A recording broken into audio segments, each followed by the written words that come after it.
Hello everyone, आप सभी का मैथ्स एक्सप्रेसो में स्वागत है। अब हम स्टार्ट करने वाले हैं क्वेश्चन नंबर 9 ऑफ एक्सरसाइज 12.2। 9 में आपसे बोला गया है a brooch is made with silver wire in the form of circle with diameter 35 millimeter. The wire is also used in making 5 diameters which divide the circle into 10 equal sector as shown in figure. तो figure दे रखा है आपको, पहले मैंने figure note down किया question number 9 के लिए। एक ब्रॉच है और इसमें आपने 5 डायामीटर्स यूज किए,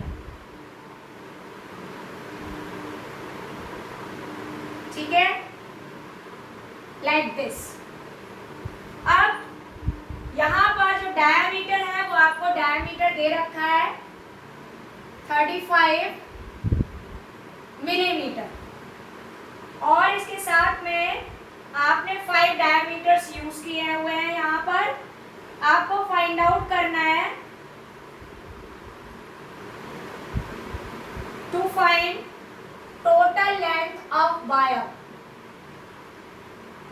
length of wire used, and in the second part we have to find the area of each sector.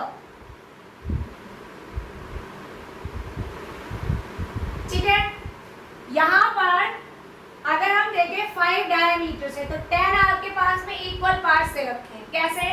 देखिए 1 2 3 4 5 6 7 8 9 एंड 10, तो 10 इक्वल पार्ट्स हैं। यहाँ पर मैं थीटा नहीं दे रखा है, रेडियस नहीं दे रखी है, लेकिन हम रेडियस और थीटा को यहाँ पर ऑब्टेन कर सकते हैं। कैसे? देखो ये d कितना है, 35 है डायमीटर, तो दैट्स वाई रेडियस कितनी हो गई आपकी 35/2 मिलीमीटर। थीटा कैसे निकालेंगे? थीटा होता है आपका वो पार्ट जितना आपको एरिया निकालना है। तो यहाँ पर देखें, यहाँ आपको ईच सेक्टर का एरिया निकालना है। 10 इक्वल पार्ट्स हैं, तो आपका जो 360 डिग्री था ना, आप उसको 10 इक्वल पार्ट्स में डिवाइड कर दीजिए। देखो ये है आपका सेंट्रल एंगल, ये पूरा कंप्लीट एंगल कितना हुआ 360 डिग्री, और आपके पास में टोटल एंगल 360 डिग्री तो है ही, साथ में पार्ट्स कितने इक्वल 10 है। तो जैसे ही हम 360 डिग्री को 10 इक्वल पार्ट से डिवाइड करेंगे सेक्टर के, वैसे ही आपका एंगल आ जाएगा 36 डिग्री। आप चाहो तो एंगल को ना यूज करके जो मैंने फ्रैक्शन वाला बताया था वो यूज कर सकते हैं कि 10 आपके इक्वल पार्ट्स हैं और हम यूज कितने कर रहे हैं, सिर्फ 1 पार्ट। तो 10 इक्वल पार्ट्स में हम 1 को यूज करेंगे तो 1/10 पार्ट हो जाएगा एरिया ऑफ सर्कल का। देखिए अगर हम यहाँ फिगर में, तो इस पूरे सर्कल का ये हम 1/10 पार्ट यूज कर रहे हैं, ठीक है। तो बिना एंगल यूज किए भी हम एरिया ऑफ सेक्टर को ऑब्टेन कर सकते हैं। तो स्टार्ट करते हैं हम करना। तो हमें निकालना है लेंथ ऑफ वायर। तो कहाँ पे यूज किया है आपने वायर? एक तो पूरा सर्कल बनाने में, और इसके साथ में आपने क्या किया, 5 डायामीटर्स लगाने में आपने वायर का यूज किया हुआ है। तो जब हम लेंथ ऑफ वायर निकालेंगे तो आपके लेंथ ऑफ वायर में इनको ही हम इंक्लूड कर लें।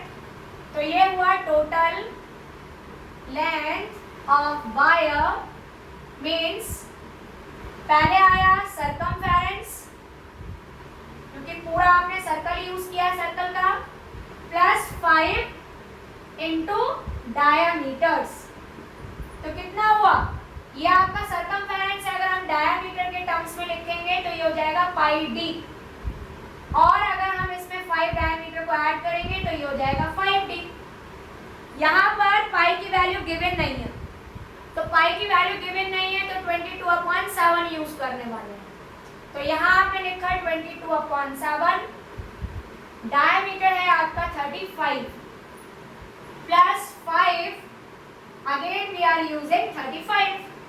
इसको कट कर दे, 7 5 जा 35, 22 5 जा 110।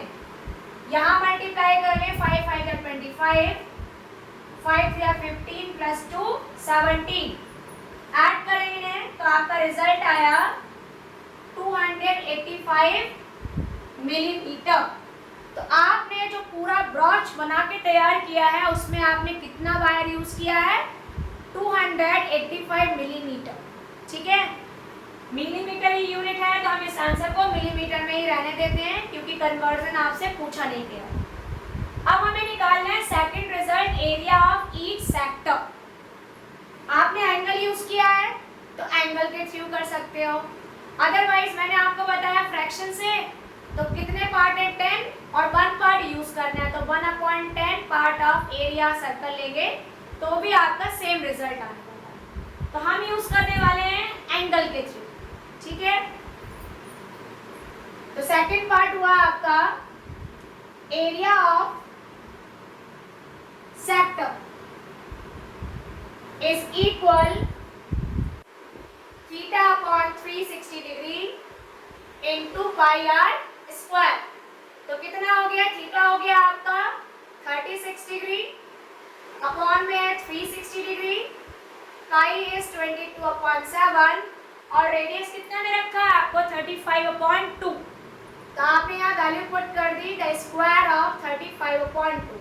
इसको आपने कट किया 6 टाइम्स कट गया ये, तो 1/6 इंटू 36 10 आपका कटेगा, 36 10 360, ये हो गया 22/7। यहाँ लिखेंगे आप 35 स्क्वायर करेंगे तो 35/2 इंटू 35/2। अब हम इन्हें कैलकुलेट करें तो देखो 2 से आपका ये कट गया 11 टाइम्स, 7 5 35, 5 2 10, तो कितना रिमेनिंग रहा 11 इंटू 35/2 2 4। तो जैसे आप मल्टीप्लाई करोगे रिजल्ट आ गया 11 5 55, 11 3 33 प्लस 5 38 अपॉन 4 कितने आया, आपकी यूनिट किस में है, मिलीमीटर में है, तो आपका ये एरिया आ गया मिलीमीटर स्क्वायर। अब आप इसे डिवाइड कर सकते हैं, तो 4 9 36, 4 6 24, 4 2 8 एंड 4 5 20 मिलीमीटर स्क्वायर। ये आपका आंसर निकल कर आ गया। तो यहाँ से आपने ये देखा कि आपने जो ब्रश तैयार किया था उसमें सर्कल में और डायमीटर दोनों में वायर का यूज किया है। तो जब हम टोटल लेंथ निकालेंगे तो पहले हम सर्कमफेरेंस लेंगे और साथ में उसमें 5 डायमीटर्स को ऐड कर दिया।